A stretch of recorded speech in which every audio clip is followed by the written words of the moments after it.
जी, बिस्मिल्लाहिर्रहमानिर्रहीम. Welcome to all. Today's lecture is risk estimation. How we will take risk estimate in any kind of work or in any kind of project. The project risk estimation is subsidiary process that enables an analysis projects risk and allow removing and mitigating identify risk which threatens successful achievement of project objectives or producing of project deliverables. Project risk which remove or mitigate the identify risk. Who will identify the risk? The project engineer, the project manager will identify. And this is the threaten of your project achievement and successful project. ये हमारे sir पर तवाल लटकती रहती है कि यार कोई बंदे छुट्टी ना कर लें, यार कोई चीज़ की अवेलेबिलिटी ना हो जाए, रिसोर्सेज सारे टाइम पर आते रहें, मार्केट में कोई बाइकआउट ना हो जाए जिससे चीज़ें मिलना बंद हो जाएं. तो these are the different risk जो आपके सर पर तलवार लटकती है which directly affect to your project objectives and project deliverable. कि आपने जो प्रोजेक्ट डिलीवर करना है या जो भी आपके प्रोजेक्ट के ऑब्जेक्टिव्स हैं वो सर के ऊपर एक तलवार है जो कि आपकी प्रोजेक्ट की सक्सेसफुल और अचीवमेंट को ख़राब कर सकते हैं. क्या चीज़? ये जो रिस्क है. तो अगर बंदे बहुत अच्छे हैं, चीज़ें ठीक तरीके से मिल रही हैं तो फिर रिस्क बहुत कम रह जाता है. तो रिस्क का एस्टिमेट आप सबसे पहले अंदाज़ा लगाते हैं कि कौन सी सबसे ज़्यादा ख़तरनाक है तलवार जो मेरी इस काम में और मेरी इस प्रोजेक्ट को डिस्टर्ब कर सकती है. तो that is called risk estimate. आपको ये एस्टिमेट लगाना ज़रूरी है, वरना जिस तरह सिंपल एक छोटा सा काम है, घर से निकल के कॉलेज जाना हो तो रास्ते में अगर आप कहें जी रिस्क कि बाइक ख़राब हो सकती है, the other risk is tyre motorcycle can be punctured, और the third major risk accident हो सकता है and the accident can happen. So आप तीनों से सेफ होने के लिए अपने आप को बचा के रखेंगे. आप अपनी एस्टिमेट लगाएंगे कि जी if the bike punctured I will go through immediately from place with the motorcycle did punctures will go to the specific shop. जैसे हमारे पास भी हो कि जी रास्ते में जा रहे हैं तो आपको कहीं ना कहीं पंचर की दुकान रोज़ाना नज़र आती है, या वहाँ आप आइडेंटिफाई कर लेते हैं कि मैंने पंचर होने के बाद इस दुकान में आना है. आप एक रिस्क को कम से कम करने के लिए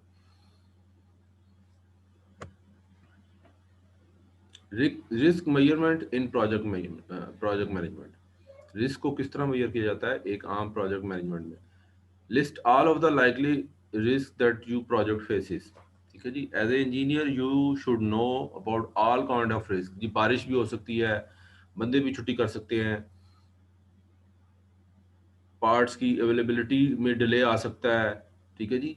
और जो भी आप काम करना चाह रहे हैं उसकी आप सबसे पहले लिस्ट बनाएं कि कौन कौन से रिस्क की इन्वॉल्वमेंट है. Assess the probability of each risk occurring and assign it rating.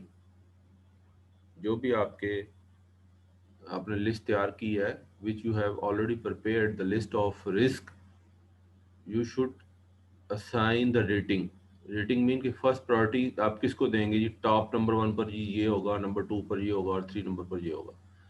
Estimate the impact on the project if the risk occurs. और एस्टिमेट लगाएं कि अगर ये रिस्क अकर होता है तो मेरे ये प्रोजेक्ट को 10%, 20%, 30%, हर रिस्क की आगे परसेंटेज लिखें कि जी इसके इतने चांसेस हैं परसेंटेज होने के. Map the rating on the risk impact and probability chart. सारी रेटिंग्स को आपस में मैट करें, मैप करके, और रिस्क को इम्पैक्ट निकालें कि जी पहली जो रिस्क थी उसकी 1% चांसेस हैं, दूसरा जो रिस्क है वो 2% चांसेस है, तीसरा उसके 4% चांसेस हैं. तो दोनों सबको ऐड करें तो फिर आप कहते हैं जी 20% मेरे इस प्रोजेक्ट में, इस काम में चांसेस हैं रिस्क के, तो उसको हम कहते हैं प्रोबेबिलिटी चार्ट। प्रोबेबिलिटी चार्ट का मतलब ये है कि नंबर 1 1/1 चांसेस हैं, यानी 100% चांसेस हैं, तो आप लिखेंगे 1.0 कि जी बारिश हो गई जिस दिन तो मेरा काम बंद। अब काम बंद सिर्फ आपने अगर 2 महीने में काम करना था तो प्रोबेबिलिटी ऑफ रेनिंग जो है वो 1/60 होगा कि 60 दिनों में एक दिन बारिश हो सकती है, तो प्रोजेक्ट जो अफेक्ट होगा वो 1/60 होगा। और अगर आप कहें जी नहीं पूरा 60 दिनों में 2 हफ्ते बारिश होगी तो प्रोबेबिलिटी जो होगा वो 14/60 होगा। तो 14/60 का जो भी पॉइंट निकल आए वो आप आगे लिख दें, that is called probability chart. तो हर जो रिस्क आपने लिस्ट में लिखा है फर्स्ट पॉइंट के थ्रू, तो अब हर एक की प्रोबेबिलिटी लिखेंगे। अच्छा जी 60 दिन में काम करना है तो बंदों की अवेलेबिलिटी, बंदे जी 60 दिनों में 2 छुट्टियां तो करेंगे हर बंदा, तो अब हर बंदा 2 छुट्टियां करेगा तो आप 2/60 लिख सकते हैं प्रोबेबिलिटी। ठीक है जी। Develop a response to risk, each risk according to the its position and in a chart. Develop a response to each risk according to the its position in the chart. अगर probability chart point of view से अगर आप देखते हैं किसी की सबसे पहले प्रोबेबिलिटी बहुत ज़्यादा है तो आप उसको सबसे पहले ले जाएं, क्योंकि अगर आपने लिखा है बारिश हो सकती है और लिखा है 2/60 और नीचे लिखा है जी बंदे छुट्टियां भी कर सकते हैं और नीचे लिखा है 4/60, तो उस 4/60 को आप नंबर 1 लिस्ट में ले जाएं अकॉर्डिंग टू इस position in the chart. Position का मतलब कि आपने 4/60 की वैल्यू ज़्यादा है इंस्टेड ऑफ 2/60। प्रोबेबिलिटी निकालना ज़रूरी होती है कि जी 60 दिन में प्रोजेक्ट करना है तो कितने परसेंट चांसेस हैं, प्रोबेबिलिटी है रिस्क अकर होने की। Steps in risk assessment, risk को असेस करने के लिए कौन से स्टेप्स होते हैं। Identify the hazards. अब हैजर्ड्स आइडेंटिफाई, रिस्क से मुराद कि हैजर्ड्स क्या हैं। अगर तो 60 दिनों के लिए काम है और आपके पास जो वर्क फोर्स है वो तकरीबन, अगर according to the your demand 40 पूरी है तो you can demand 42 instead of 40। आप 40 की बजाय 42 कर दें, यानी हैजर्ड्स ही खत्म कर दें कि छुट्टी होने की। चलो यार छुट्टी भी कोई कर देगा, 2 बंदे छुट्टी भी कर लेंगे तो मेरे पास 40 बंदे पूरे होंगे। तो अगर तो हैजर्ड्स हैं उसको आइडेंटिफाई करें कि जी मार्केट बंद भी हो सकती है, मार्केट खुल भी, मार्केट बाइकाट भी कर सकती है, मार्केट गवर्नमेंट ऑफ पाकिस्तान जैसे आजकल कहती है जी शाम 6 बजे से पहले पहले मार्केट बंद करें। आप कोई ऐसा काम कर रहे हैं कि शाम को आपको पार्ट्स की ज़रूरत पड़ी है तो you have to wait the next day, आपको 7 बजे, 7:30 बजे, 5:30, 6:30 बजे कोई चीज़ नहीं मिलती, तो हैजर्ड्स की जो क्वांटिटी वो बढ़ जाती है। तो वट एवर जो भी हैजर्ड्स हों उसको आइडेंटिफाई करें कि इन हैजर्ड्स की वजह से मेरी रिस्क बढ़ने के चांसेस हैं। बट हैजर्ड्स मेंशन करना बहुत ज़रूरी होते हैं कि जी बंदी छुट्टी पर भी जा सकते हैं, बंदा बीमार हो सकता है, बंदे का एक्सीडेंट हो सकता है, कॉलेज जाने के लिए मुझे ये प्रॉब्लम पेश आ सकते हैं, वो सारे हैजर्ड्स आप लिखें। Decide who might be harmed and how, और ये आपने डिसाइड करना है कौन सबसे ज़्यादा हार्म्ड है। हार्म मीन बहुत ज़्यादा ख़तरनाक है और वो कैसे है।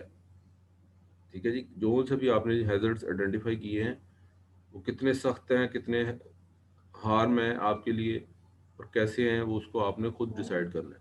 Evaluate the risk and take action to the prevent them. उसके बाद आपने खुद एवेल्यूएशन करनी है कि कौन सा रिस्क किस लेवल पर खड़ा है और मुझे उसको ख़त्म करने के लिए, प्रिवेंट करने के लिए कौन सा एक्शन लेना पड़ेगा। ठीक है जी, अगर बारिश होती है तो मुझे ये करना पड़ेगा, पार्ट्स लेट होंगे तो मैं अपने बंदों को हटा के इस काम से इस काम पर लगा दूंगा। ठीक है, कई अक्सर प्रोजेक्ट में हो रहा होता है। हम इंडस्ट्री में काम करते थे, 2-3 दिन 4 दिन अगर काम नहीं भी हो ना तो हम कहते थे बच्चों आ जाओ चलो मशीन की मेंटेनेंस कर लें, जो कई महीनों से नहीं हुई। तो एवेल्यूएशन करना बहुत ज़रूरी होता है और फिर एक्शन लें। रिकॉर्ड योर फाइंडिंग्स, जितनी भी फाइंडिंग्स आ रही हैं जो आप आइडेंटिफाई नहीं भी कर सके हैजर्ड्स, उसको भी रिकॉर्ड करते जाएं, ताकि नेक्स्ट टाइम जब आप कोई काम करें तो आपको आइडेंटिफिकेशन के लिए सबसे ज़्यादा हैजर्ड्स की ज़रूरत पड़ती है, कौन कौन से हैजर्ड्स हमने आइडेंटिफाई किए थे। If you don't mention the identify to complete the hazards, तो आप अपना नेक्स्ट प्रोजेक्ट जो भी आया उसके लिए बेहतर होता है कि you should make a maintain a record, आप अपना रिकॉर्ड मेंटेन करें। रिव्यू द रिस्क असेसमेंट, और बार बार रिव्यू करते रहे कि मेरे पास ये रिस्क आने वाले हैं, इनको कैसे लेके चलना है।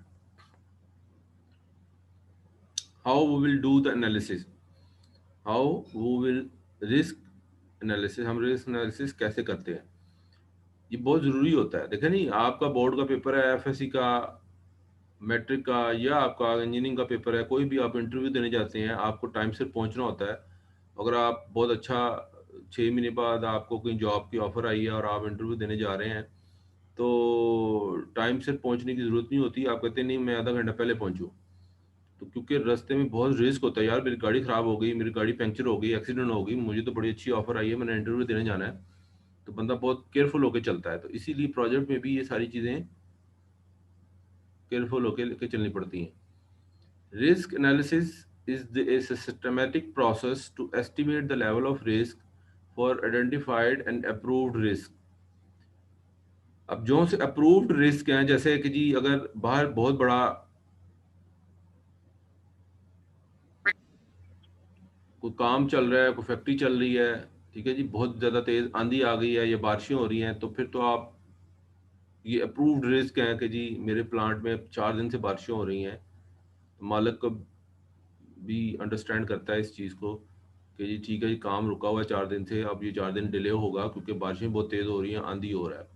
तो these are the approved risk, ठीक है जी, जो आइडेंटिफाई आप फिजिबिलिटी रिपोर्ट में लिखते हैं कि जब डिले अगर होने के चांसेस हों तो आप उसमें कौन से रिस्क आइडेंटिफाई करेंगे और उस पर क्या कुछ लिखेंगे। तो रिस्क एनालिसिस करने के लिए एक सिस्टमेटिक प्रोसेस होता है जिसमें आप एस्टिमेट लगाते हैं कि ये मेरे अप्रूव्ड रिस्क हैं जी, बंदों की अवेलेबिलिटी, पार्ट्स की availability, weather, these are the, ये मैंने 3 आपको दिखा दिया, और उसके अलावा जब आप इंडस्ट्री में जाएंगे आपको नजर आएगा कौन कौन से अप्रूव्ड रिस्क हैं, उनको आप आइडेंटिफाई करते हैं और फिर एस्टिमेट लगाते हैं कि किसके ज़्यादा चांसेस हैं जी। बारिशें भी हो सकती हैं, 4 दिन, पूरा एक हफ्ता चल सकती है। अगर 2 महीने का प्रोजेक्ट है तो आप लिखेंगे जी 1/8, 2 महीनों में 8 वीक होंगे, तो 1/8 लिख देंगे। आप कहेंगे जी मेरी एस्टिमेशन है कि 1/8 यानी 0.15 ऑलमोस्ट, ये 0.12 जो है वो मेरी एस्टिमेशन है कि ये रिस्क अकर हो सकता है।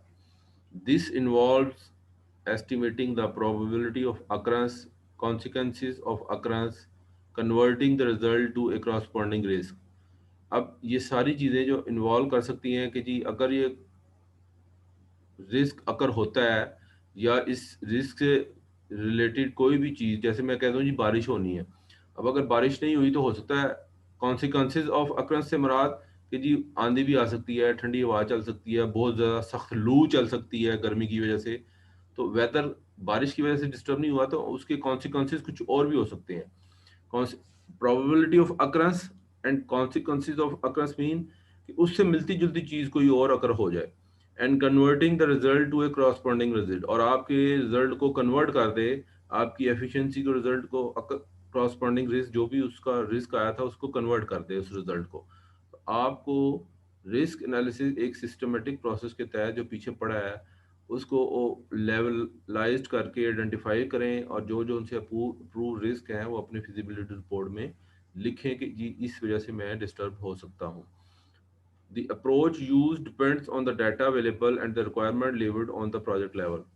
अगर आप फर्स्ट प्रोजेक्ट जिंदगी का कर रहे हैं, फर्स्ट प्रोजेक्ट तो नहीं करेंगे आप, देखिए फर्स्ट प्रोजेक्ट तो आप किसी भी जगह पर कोई भी बंदा आपको प्रोजेक्ट इंजीनियर नहीं रखेगा, कोई भी आपको प्रोजेक्ट मैनेजर नहीं रखेगा, because you will start as a trainee engineer. आप किसी के साथ अटैच हो जाएंगे, किसी ऐसे बंदे के साथ, प्रोजेक्ट इंजीनियर या प्रोजेक्ट मैनेजर के साथ अटैच होंगे जो ये काम कर रहा है, ठीक है जी। तो आप फिर साथ साथ वो सीखते चले जाएंगे कि जी रिस्क एनालिसिस कैसे किया जाता है। The approach use depends on the data available. तो आप चाहे ट्रेनिंग इंजीनियर हों या किसी भी छोटे रैंक में हों, या स्टार्टिंग वाले रैंक में हो, अपना डाटा ज़रूर सेफ रखें। नोट करते जाएँ कौन-कौन सी चीज़ें अकर हो सकती हैं। वो फिर डायरी काम आती है नेक्स्ट जॉब में, जब आप कहीं जॉब छोड़ के जाते हैं दूसरी जगह कि यार मुझे अब ये प्रोजेक्ट इंजीनियर का अच्छा एक चांस मिला है। अखबार में प्रोजेक्ट इंजीनियर, प्रोजेक्ट मैनेजर की जॉब अक्सर आई होती हैं कि जी इस काम के लिए हमें प्रोजेक्ट इंजीनियर मैनेजर चाहिए। तो अगर आपने ये तमाम प्रीवियस जॉब्स में डाटा इकट्ठा करके और एनालिसिस करके नहीं रखा होगा तो यू विल फेस डिफ़िकल्टीज़। और as a project engineer, independent project engineer या इंडिपेंडेंट प्रोजेक्ट मैनेजर आप अगर फेल हो गए, तो नेक्स्ट टाइम फिर आपको कोई प्रोजेक्ट नहीं देगा और आपकी जॉब कहीं भी आपकी नहीं होगी और खतरे में पड़ेगी। तो आपने अपना डाटा किसी जब सीनियर बंदे के साथ शुरू में काम करें, तो वो ज़रूर नोट करना है कि इस काम करने के लिए ये चीज़ें एहतियात करनी चाहिए। ठीक है जी। The approach use depend upon the data available. अब सबसे ज़्यादा अप्रोच करनी पड़ती है कि डाटा कौन-सा हमारे पास है कि यार ये जब काम करते हैं इस किस्म का, तो किस किस्म की रिस्क इन्वॉल्व हो सकती है, हमें कौन-कौन से रिस्क आइडेंटिफ़ाई करने पड़ेंगे, हमें कौन-कौन से रिस्क को ज़्यादा highly across point of view से ज़्यादा अपॉर्च्युनिटी, ज़्यादा टाइम देना पड़ेगा कि ये रिस्क हमें डिस्टर्ब कर सकता है और हमारे प्रोजेक्ट को डिले कर सकता है। प्रोजेक्ट डिले और प्रोजेक्ट क्वालिटी ख़राब होना, ये 2 चीज़ें हैं जिसकी वज़ह से प्रोजेक्ट इंजीनियर या प्रोजेक्ट मैनेजर अपनी लाइफ़ ख़राब कर लेता है। जैसे मैं अगर कॉलेज में काम कर रहा हूँ और राव साहब या मुझे कॉलेज के प्रिंसिपल साहब या एचओडी मुझे कोई काम दें और मैं कहूँ जी इंशाल्लाह sir I will complete this report या I will complete this project within 2 days. अगर मैं 2 दिन में ना दे सकूँ, 4 दिन में दे दूँ, वो कहेंगे नहीं यार ये खोखर तो ऐसी है, ये तो काम को हमेशा लेट करता है। तो आपकी जो साख्त है, आपकी जो एक प्रिंसिपल साहब ने और जो राव साहब और एचओडी के सामने जो आपकी अ, क्या कहते हैं इसको, रिप्यूट बनी हुई है, वो ख़राब हो जाती है। तो तमाम चीज़ें ठीक तरीके से लेके चलें तो ही कामयाब होता है। Risk analysis are often based on detail information that may come from a variety of technique including but not limited. अब जितनी भी रिस्क एनालिसिस हैं, वो बेस करती हैं डिटेल इंफॉर्मेशन। अब जितनी भी डिटेल इंफॉर्मेशन आपके पास है, अब देखें मैं एक सिंपल छोटी सी बात है कि मैंने एक प्रोजेक्ट पर काम करना है, मुझे एमएस पाइप चाहिए। आप कहेंगे ठीक है जी मैं इस फलां दुकान से उठा लूँगा, मेरे पास उस दुकान का नाम है, मेरे पास उस दुकान का नंबर है, मेरे पास उस दुकान का बंदे का नाम है। चलो ठीक है जी, ये पाइप का मसला तो हल हुआ। फिर आप दूसरे पार्ट्स की तरफ चले जाएँगे।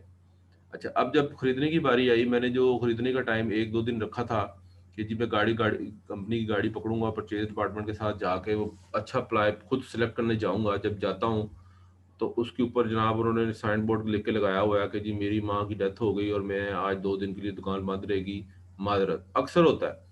और उन्होंने लोगों ने छोटा सा चार्ट, कार्डबोर्ड लिख के लगाया था। अब मैं सर पकड़ के बैठ जाऊँगा कि यार ये मेरे साथ क्या हो गया? मैं तो 2 दिन लेट हो गया मेरा काम। तो अब डिटेल्ड इन्फॉर्मेशन से मुराद ये है कि आपने एक-एक, 2-2 चीज़ों पर काम नहीं करना। आपने 4-4 दुकानों के नंबर, 4-4 हर चीज़ लेके रखनी है। क्योंकि अगर डिटेल्ड इन्फॉर्मेशन नहीं रखेंगे, तो रिस्क का जो इम्पैक्ट है वो बढ़ जाएगा। 2 दिन आपके ज़ाया हो गए। अगर मैंने डिटेल इन्फॉर्मेशन रखी होती और दूसरी, तीसरी, 4 दुकानों के नाम इकट्ठे रखे होते, तो मैं एक को छोड़ के उसी वक़्त डिसाइड फैसला करता कि मैं चलो जी दूसरी दुकान में चलें, चलो जी तीसरी दुकान में चलें। अब मेरे पास डिटेल्ड इन्फॉर्मेशन नहीं थी, तो मैं मेरी जो जॉब है, वो डिस्टर्ब होना शुरू हो गई और मैं अब दूसरी दुकान ढूँढने बैठ गया। तो इसीलिए जब आप डिटेल इन्फॉर्मेशन किसी भी काम के लिए ज़्यादा रखेंगे, तो आपका रिस्क उतना ही कम हो जाएगा। इसका कहने का मतलब ये है, risk analysis are often based on, अक्सर बेस क्या करता है डिटेल इन्फॉर्मेशन रखने पर। अगर रिस्क को डिटेल इन्फॉर्मेशन नहीं रखेंगे, तो आपका जो एनालिसिस है वो रिस्क एनालिसिस जो है वो उसके इम्पैक्ट बढ़ जाएगा। That may come from a variety of techniques. अब वैरायटी ऑफ टेक्निक मैंने आपको बताई कि जी एक दुकान रखने के डाटा रखने के बजाय मैंने 4 दुकानों का इकट्ठा डाटा रख लिया।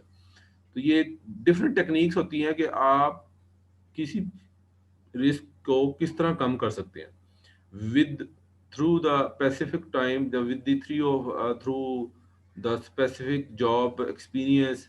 जो आपका एक्सपीरियंस बढ़ता जाता है, आपके पास टेक्निक्स आती जाती हैं और फिर आपका रिस्क का इम्पैक्ट जो है वो आहिस्ता आहिस्ता कम होता जाता है। बहरहाल फिर भी इंफॉर्मेशन डिटेल रखनी चाहिए।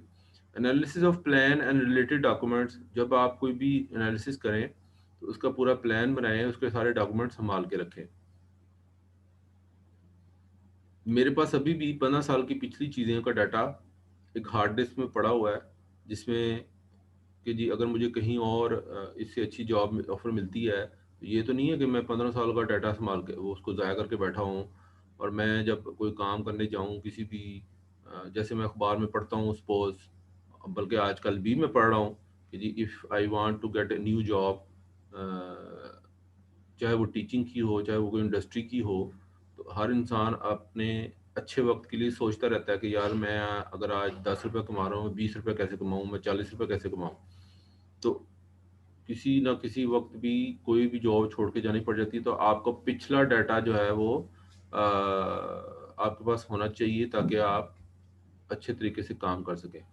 तो 15 साल की इंडस्ट्री का डाटा भी मेरे पास मौजूद है, फिर मैंने कैसे काम किए, कौन कौन सी चीज़ें कहाँ से खरीदी, लोगों के एड्रेस फलां पार्ट्स कहाँ से मिलता है, मेरे पास सारा उसकी इंफॉर्मेशन या तो गूगल में मेल में या गूगल जीमेल में उसमें डिस्क में पड़ी हुई है, या कुछ हार्ड डिस्क में पड़ा हुआ है, कुछ ईमेलें भी पुरानी पड़ी होंगी। तो आपका काफ़ी रिस्क कम हो जाता है। Analysis of plan and related documents, ठीक है जी। एक्सपीरियंस एंड इंटरव्यू, एक्सपीरियंस से भी आपका रिस्क एनालिसिस बड़ा अच्छा होता है, और काफ़ी इंटरव्यू से भी कम होता है। जैसे आपको अगर ना पता हो कि दुकान कहाँ पर है, तो आप किसी से पूछ सकते हैं। यानी अगर कोई एक ही बहुत मशहूर दुकान लाहौर में है, कहीं भी है, कराची में है, सरगोदा में है, फैसलाबाद में है, रहीमिया खान में है, तो आप उससे पूछ सकते हैं कि यार यहाँ पर और बेरिंग्स की कितनी दुकानें हैं।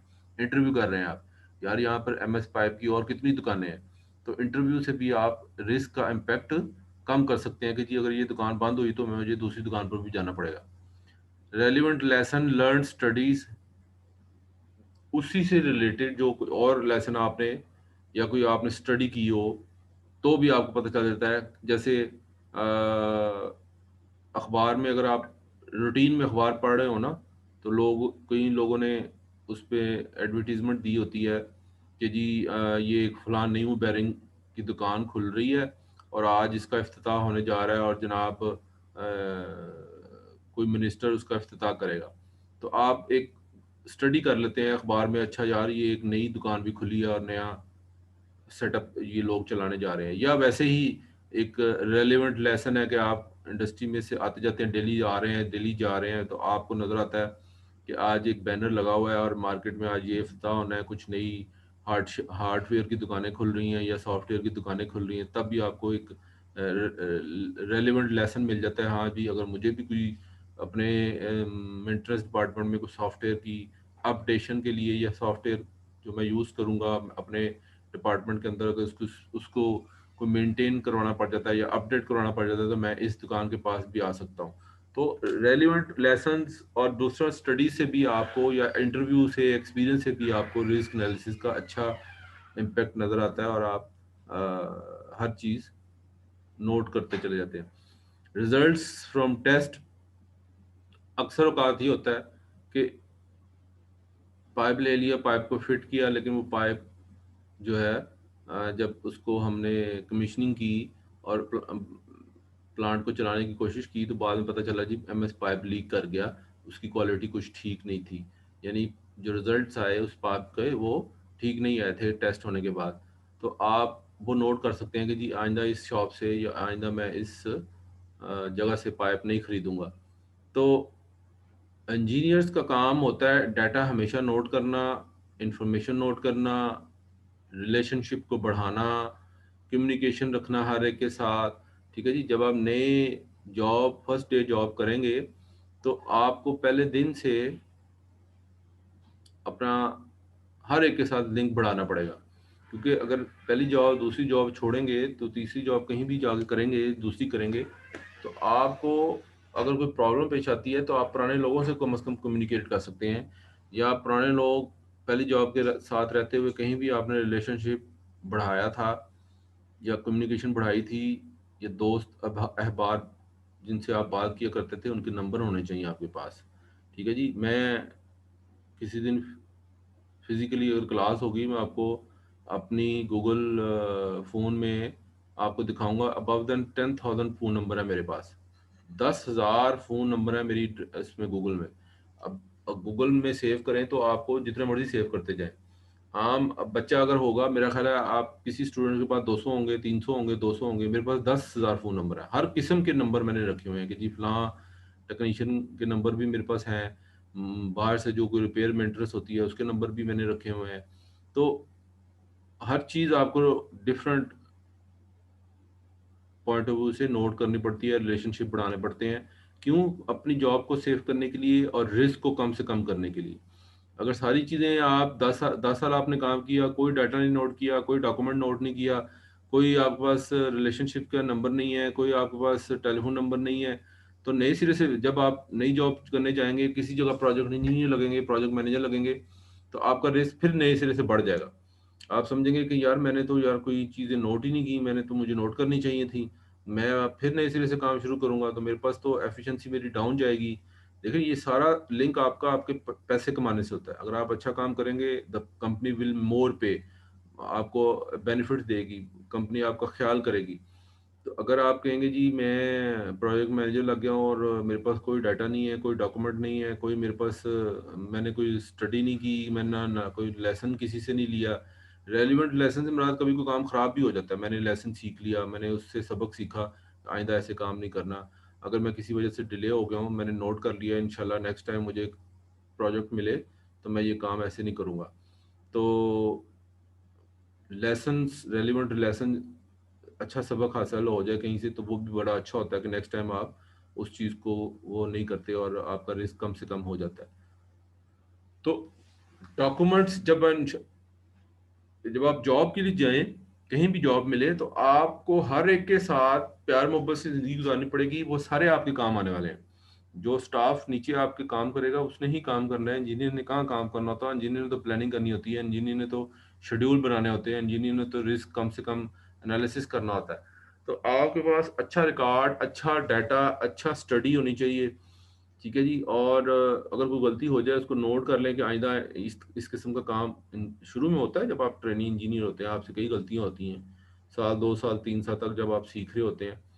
तो बेसिकली बहुत अच्छा काम वही है जो टाइम पर हो जाए और क्वालिटी का काम हो।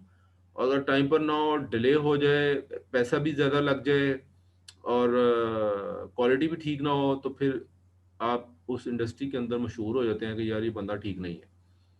तो उसका ऑटोमेटिकली उसका नुकसान आपको ही आफ्टर ऑल कि जी कंपनी आपको किसी टाइम फायर कर सकती है कंपनी, क्योंकि जी यार इसका इसका जो रिस्क है एनालिसिस वो ठीक नहीं है। ये कल पिछली दफ़ा भी जो लेक्चर पढ़ा था, परसों डे बिफोर यस्टरडे, और आज भी ये सारी की सारी डेली बेसिस पर आने वाली चीज़ें हैं। जो बंदा अपने आप को अच्छा रिस्क एनालिसिस करके कंट्रोल कर लेगा वही कामयाब है, अदरवाइज ज़िंदगी मुश्किल हो जाएगी।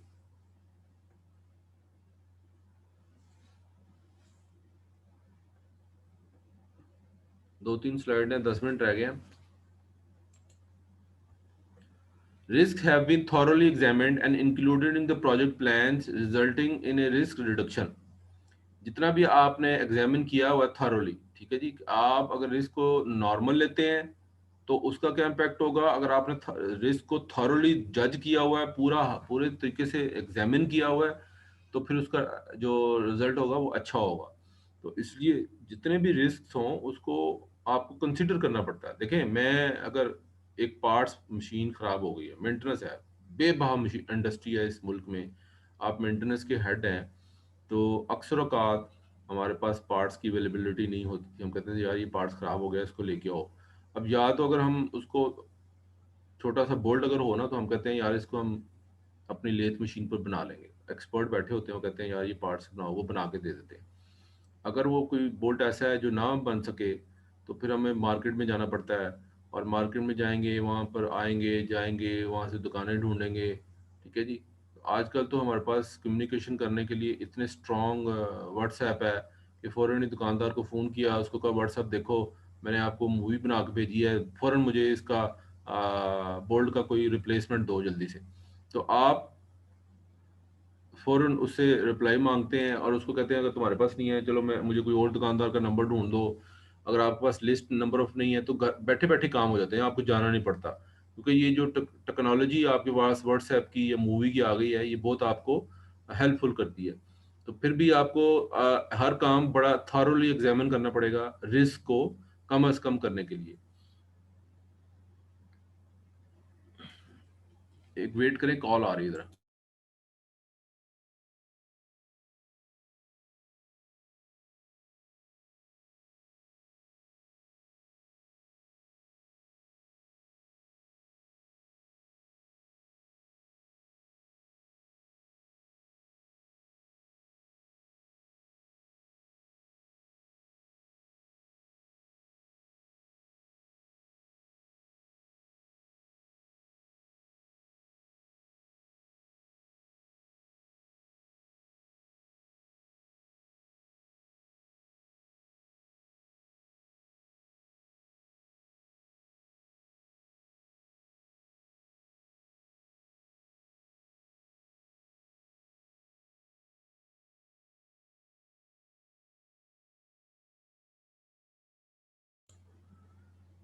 तो बात हो रही है जनाब थॉरोली एग्जामिन की, and including project plan resulting risk reduction information about possible risk available throughout the project resulting in a better decision making process। ठीक है जी, अब ये देखिए लिखा हुआ है possible risk is available through out the project. Project के through out project में आपके पास कोई ना कोई रिस्क होगा, एंड दैट ये आपके पास इंफॉर्मेशन होनी चाहिए। And how to reduce that kind of risk, आप उस आने वाले रिस्क को कैसे कम कर सकते हैं, आप सारे इंजीनियर ने इसके मुतालिक सोचना है। And the result is better the decision making process. अब सबसे अच्छा डिसीजन मेकिंग प्रोसेस किसका होगा, जो उस रिस्क को कम से कम कर लेगा। देखें, अब मैं अभी छोटी सी बात की है कि जी मैं मेरे पास फ़ोन नंबर अगर ना हो मार्केट के अंदर, तो उससे बात करके मैं जो है वो फ़ौरन बोल्ट भिजवा के उसको मूवी भेज के वो कहेगा हाँ जी सर मिल जाएगा, इसका साइज़ भी वो मैं उसको बता दूंगा जी 5 mm इसका साइज़ है बोल्ट का, आप थ्रेड इसके देख लें और मुझे फ़ौरन इसको भिजवाएं। अगर आपके पास फ़ोन नंबर नहीं होंगे, आप कहते दफ़ा करो क्या फ़ोन नंबर नोट करने हैं, तो आपको फिर खुद मूव करना पड़ेगा। अब खुद मूव करने की या किसी अपने सबॉर्डिनेट को भेजना पड़ेगा, that is time wasting process. तो इसका मतलब डिसीजन मेकिंग जो थी आपकी शुरू में, आपने डिफरेंट टाइम के मुख्तलिफ टाइम में आपने लोगों के नंबर नहीं, रिलेशनशिप नहीं बढ़ाए, तो आपने डिसीजन उस वक्त कर लिया कि दफ़ा करो क्या ज़रूरत है नोट करने की। तो जब ज़रूरत पड़ी तो उसके बाद आपके पास कोई डिफरेंट फ़ोन नंबर नहीं थे, तो नंबर ना होने की वजह से आपको बंदा भिजवाना पड़ेगा जो कि आपका डिले कर रहा है उस मशीन को स्टार्ट होने में। तो आपका जो रिस्क है, जो गोल है असेसमेंट, वो तो बिल्कुल पुअर है कि आप कोई भी गोल अचीव नहीं कर पा रहे, और आपने जो है रिस्क की असेसमेंट सही तरीके से नहीं की हुई। ना चाहते हुए भी लोगों के नंबर नोट करने पड़ते हैं, जो कोई बुरा भी हो, बड़ा अच्छा एटीट्यूड ख़राब भी हो, तो अगर बहुत अच्छा काम कर रहा हो तो भी उसका मोबाइल नंबर सेव करना पड़ता है। मार्केट में अक्सर हमें सैटरडे को किसी इंडस्ट्री में अगर छुट्टी होती थी, मैं मार्केट के उस सैटरडे वाले दिन मार्केट सर्वे किया करता था, और अपने मशीन पार्ट से रिलेटेड जितनी भी इंफॉर्मेशन थी वो डायरी में अंदर, उस वक्त तो डायरी होती थी सन 2000 में, व्हाट्सएप तो अभी 2010 के बाद आया। तो डायरी ले लेनी और डायरी में नंबर नोट करने, उनसे सलाम दुआ करनी कि जी मुझे ये पार्ट्स फ्यूचर में अगर जरूरत पड़ेगी तो आपने मेरे साथ कॉपरेट करना है। क्यों? क्योंकि अपनी जॉब को सेव करने के लिए। ये नहीं है कि जी आज सैटरडे या संडे है मैं घर बैठा रहूं। नो, आपको रिस्क कम करना है, हर हाल में अपनी जॉब को सेव करना है। पाकिस्तान में कोई जॉब नहीं है, पहली बात है, जॉब ही कोई नहीं है। और अगर जॉब है तो उसको बड़े गहराई में, बड़ी थॉरोली एग्जामिन करके आपको सारा का सारा अपना गोल अचीव करना है। तो संडे को अक्सर कोई दुकान खुली हो तो आप संडे को विजिट कर सकते हैं। बहरहाल दी प्रोजेक्ट, क्योंकि जो लोग रिपेयर एंड मेंटेनेंस का काम कर रहे होते हैं घरों में बैठे, कुछ लोग घरों में बैठे हुए हैं, बिजनेस एरिया में दुकान नहीं खरीद सकते, उनके पास पैसे नहीं है, वहाँ पर किराया बहुत महंगा पड़ता है। तो ये सारी की सारी वो चीज़ें हैं। इसी तरह decrease number of changes project plan during execution resulting higher chances of project sources many of the project weakness, identify the advance and incorporated in project plan. ये सारी वही चीज़ें हैं कि आप कौन कौन सी आपकी वीकनेस हैं, क्या आप एडवांस काम करना चाहते हैं। जैसे मैंने अभी बताया, विजिट कर लें पहले से कि जी नया प्रोजेक्ट शुरू होने जा रहा है, मैं इसकी रिस्क एनालिसिस पहले करके रख लूँ। Project objective might be affected to certain risk along objective be improve. जितने भी आपके रिस्क हैं, अगर वो इफेक्ट कम से कम होंगे तो आपके ऑब्जेक्टिव ज़्यादा से ज़्यादा अच्छे इंप्रूव होंगे। टाइम शॉर्ट है, ये सारा उसका हर टेबल है कि ऑब्जेक्टिव को डिफाइन करें, आइडेंटिफाई रिस्क को आइडेंटिफाई करें, क्वांटिफाई रिस्क करें कि जी ये कितने परसेंटेज की क्वांटिफिकेशन है, और फिर उसको रिस्पॉन्स के साथ डेवलपमेंट उसकी करें कि जी मैंने इस रिस्क मैनेजमेंट प्लान को कैसे लेके चलना और किस तरह कंट्रोल करनी चीज़ें। Protect project investment, proactive management, achieve project objective, ये सारा कुछ ये कोशिश करें। जब आपका रिस्क असेसमेंट बहुत अच्छा हो तो आपकी प्रोजेक्ट इन्वेस्ट जो आपने इन्वेस्टमेंट की होती है, जैसे मैंने आपको कहा कि मैंने संडे या सैटरडे को सर्वे किया है, खुद पर्सनली मोटरसाइकिल पर उस वक्त फिरा करता था अपना ज़ाती पेट्रोल डाल के, तो इसका मतलब मेरी अपनी जो इन्वेस्टमेंट थी वो आने वाले दिनों में अच्छी साबित होती है कि जी मैं मुश्किल वक्त में परेशान नहीं होता। प्रोएक्टिव मैनेजमेंट, जैसे मैंने अभी कहा, ये प्रोएक्टिव मैनेजमेंट ही है कि मैंने फैसला किया कि मुझे आने वाले काम से पहले कुछ ना कुछ प्लान करके रखना है। मैं मार्केट विजिट कर रहा हूँ, चीज़ों का डाटा ले रहा हूँ, फ़ोन नंबर ले रहा हूँ, पूछ रहा हूँ, देख रहा हूँ कहाँ से चीज़ कहाँ से मिलती है, ताकि मेरा जब मुझे कहीं से कोई काम करना पड़े तो वो डिले ना हो। उसको हम कहते हैं प्रोएक्टिव मैनेजमेंट। और इस तरह आपके सारे के सारे जो ऑब्जेक्टिव्स हैं प्रोजेक्ट के वो अचीव हो जाते हैं वेरी इजीली। ये लेवल ऑफ अक्रेंस है कि हाई रिस्क किसको कहते हैं, मीडियम रिस्क किसको कहते हैं, और लो रिस्क किसको कहते हैं। ठीक है जी, जो बहुत खतरनाक चीज़ है वो हाई रिस्क है, जो मीडियम है, जो जिसका आपने सारा नॉलेज रखा हुआ है, डाटा भी रखा हुआ है, इंफॉर्मेशन भी रखी हुई है, रिलेशनशिप भी रखा हुआ है, तो वहाँ बहुत रिस्क फिर लो रह जाता है। तो ये सारी वो चीज़ें हैं। ठीक है जी, कैमरा एक सेकंड के लिए ऑन कर ले, मैं अटेंडेंस ले लूँ जल्दी से।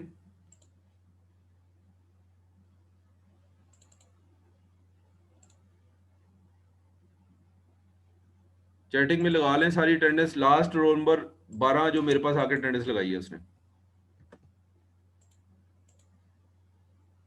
बेटा कैमरा ऑन करें, दो बच्चों ने किया है सिर्फ ऑन अभी।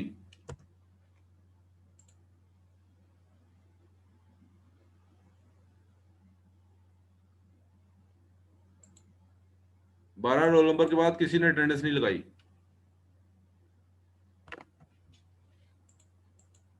चलो ठीक है, thank you very much, see you on next week.